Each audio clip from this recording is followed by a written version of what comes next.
Halo pemirsa, kita berjumpa di segmen Sindo News 5. Ruang bincang yang bukan sekedar menyampaikan berita, tapi juga mengajak kita semua berpikir lebih dalam tentang apa yang sedang terjadi di negeri ini. Pemirsa, dari titik banjir di Sumatera hingga kobaran api di Hong Kong, dari kayu gelondongan yang memicu kontroversi hingga hoax tsunami yang merenggut ketenangan warga Aceh, sampai polemik bandara hantu di Morowali. Hari ini kita menyaksikan rangkaian peristiwa yang bukan hanya mengguncang ruang publik, tapi juga menantang rasa aman, keadilan, dan kedaulatan bangsa.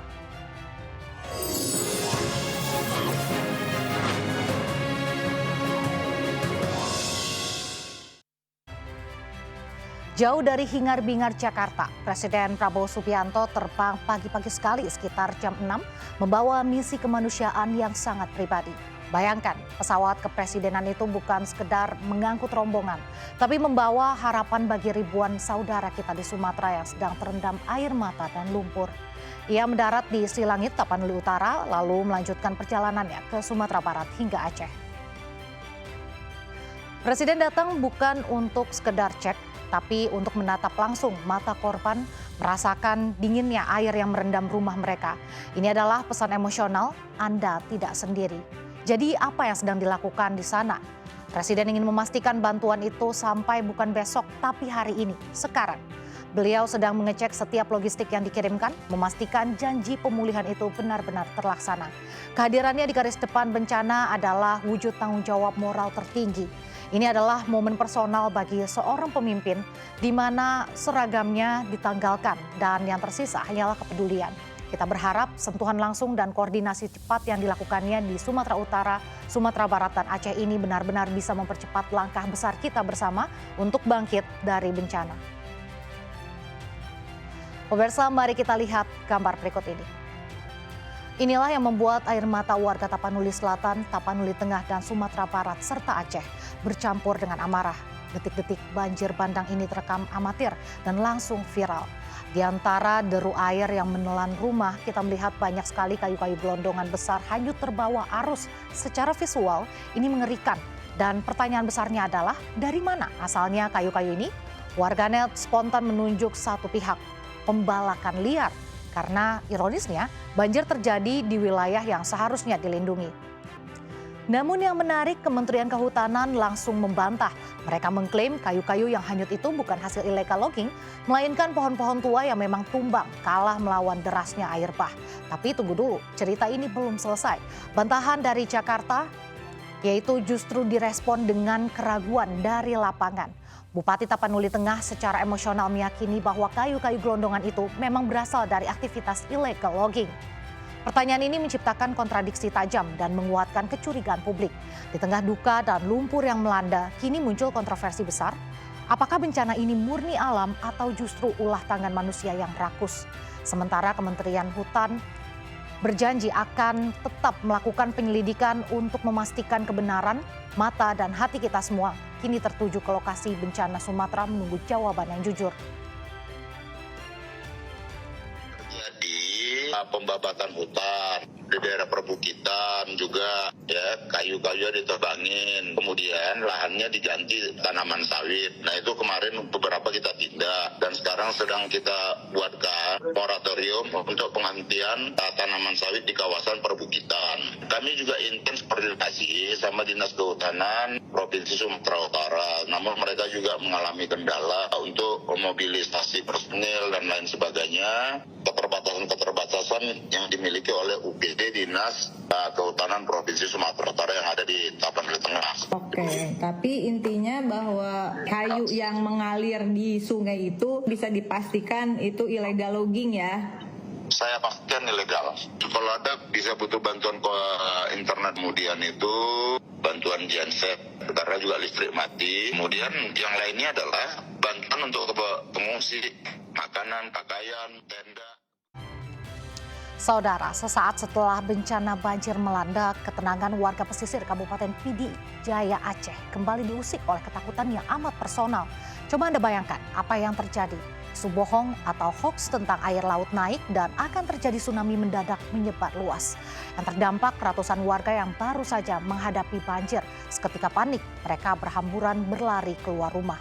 Terjadinya tentu saja setelah banjir mereda meninggalkan trauma. Mereka membawa serta anak-anak dan orang tua mencari keselamatan dengan mengungsi ke kawasan perbukitan yang mereka anggap lebih aman. Mengapa kepanikan ini terjadi? Jelas, trauma masa lalu di daerah ini terhadap bencana tsunami masih sangat membekas di ingatan kolektif. Inilah gambaran nyata rasa takut yang membuat logika terlupakan, mendorong mereka untuk menyelamatkan diri dengan segala cara dari ancaman gelombang air bah yang seolah menghantui. Namun di tengah kekalutan emosional yang melanda, titik terang akhirnya datang. Pihak berwenang mulai dari Camat Ulim, Samsul Bahri, hingga Bupati Pidijaya Sibral Malashi bergerak cepat memberikan kejelasan. Mereka memastikan bahwa isu tsunami itu adalah hoax, tidak berdasar, dan memohon agar warga kembali ke rumah dengan hati yang tenang. Langkah yang mereka ambil adalah mengimbau masyarakat agar tidak mudah terpengaruh informasi tidak bertanggung jawab. Mereka menekankan pentingnya mendengarkan informasi resmi dari pemerintah dan instansi terkait seperti BMKG untuk memastikan kebenaran sekaligus memulihkan rasa aman dan ketenangan di hati warga.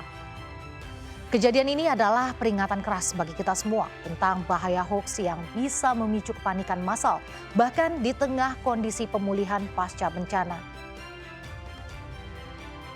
Di pantai daerah Desa Gelanggang sedang mengecek situasi informasi yang barusan kami dapat bahwasanya untuk sementara air laut masih seperti biasa dan berita yang kami dapat bahwa itu.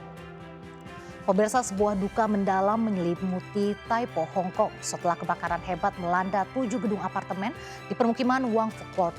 Kobaran api yang buas tanpa ampun telah merenggut setidaknya 9 nyawa warga negara kita, warga negara Indonesia yang tengah berjuang mengadu nasib.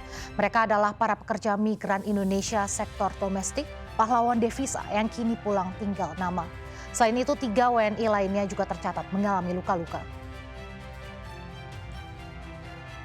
Tragedi ini bukan sekedar angka, ini adalah hantaman emosi bagi keluarga di tanah air.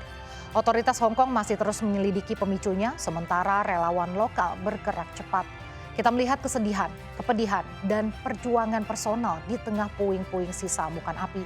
Mengapa mereka yang seharusnya mencari kehidupan yang lebih baik justru harus menghadapi akhir yang tragis di negeri orang? Mereka yang selamat kini terlantar, bergantung pada uluran tangan para relawan dan sesama anak bangsa. Relawan di Hong Kong tak kenal lelah mengumpulkan data, berupaya menyambungkan kabar pilu ini dengan keluarga di Indonesia. Upaya ini adalah pertaruhan nurani agar para keluarga tak terus-terusan cemas. Duka ini adalah duka kita bersama, sebuah pengingat akan resiko yang dipikul oleh para pahlawan devisa kita di perantauan. Pemirsa, Bandara IMIP Morowali bukanlah bandara ilegal murni yang memiliki izin sebagai bandara khusus. Namun apa yang membuat bandara ini menjadi sorotan yang mengkhawatirkan dan berpotensi merugikan Indonesia? Tepatnya adalah keabsahan pengawasannya. Jauh sebelum munculnya julukan bandara hantu karena absennya petugas negara seperti imigrasi, bea cukai, dan karantina, Menteri Perhubungan sudah mencabut izin penerbangan internasional terbatas di sana pada Oktober 2025. Mengapa hal ini menjadi persoalan besar? Karena celah pengawasan ini menimbulkan anomali yang mengerikan. Fasilitas vital, pintu gerbang udara ke salah satu objek ekonomi strategis nasional beroperasi seolah-olah di luar jangkauan negara, memicu kekhawatiran adanya republik di dalam republik. Ini bukan hanya soal kedaulatan teritorial, tetapi juga tentang integritas ekonomi dan keamanan nasional yang harus ditegakkan tanpa pandang bulu. Polemik ini memaksa semua pihak dari Kemenhub hingga Menhan untuk turun tangan, menegaskan bahwa kehadiran simbol negara adalah mutlak. Pencabutan izin internasional yang sudah terjadi adalah koreksi pertama. Pemerintah kini didesak untuk mengaudit total seluruh bandara khusus, memastikan kepatuhan penuh terhadap regulasi dan menghadirkan perangkat CIQ secara permanen untuk menutup celah kedaulatan yang terlanjur terbuka.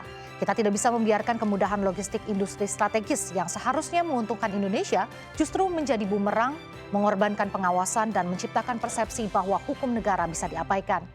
Perbaikan tata kelola total harus segera dilakukan agar investasi asing sebesar apapun tetap tunduk pada aturan main dan kedaulatan penuh Republik Indonesia. Di balik duka, kontroversi, dan polemik yang kita sorot malam ini, benang merahnya jelas, kepedulian, kejujuran, dan ketegasan negara adalah kunci.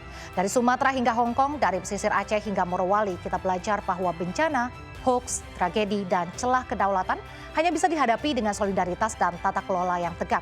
Karena pada akhirnya yang dipertaruhkan bukan sekedar peristiwa, melainkan martabat kita sebagai bangsa. Saya Resa Nadia, sampai jumpa.